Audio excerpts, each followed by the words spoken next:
natuto sa panaginip. Isang gabi noon, ako'y nanaginip. Mag-isa ako sa gitna ng tubig, sa tindi ng amoy at kalat sa gitna. Alam ko na agad na ito'y ilog pasig. Saklolo, ito'y aking sigaw. Walang makarinig, walang nagdaraan. Uli lang karinlan. Ding takot ang nararamdaman. Uy, ilog na ito'y kasama ako sa iyo. Sa alon ng dilim. Maliligtas ba ako? Ano yung turang binging-bingi ako sa mga basurang nasa katawan ko? Kaibigang tabla na magkakapitan. Lapit-lapit sana ng naabot naman. Ako'y nalabi sa kagubatan na pinutol, kinalbo at hindi kinaniman. Dati kang puno malapong malas. Sa ngalan sa bagyo, sa bahay panlunas. Nang putulin kami kanila rin, winasak. Ang sinira nila'y kanila rin bukas.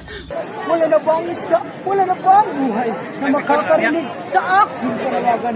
Pati hangin yata'y walang pakialam sa kapal ng usok na nagkapalatay. Lumubog ako! Ha! Ha! Di nakakahinga sa bubi ng tubig at amoy basura. Ay, mabuti na lamang. Ay, panaginip lang pala. May hatid na aral sa aking panawagan.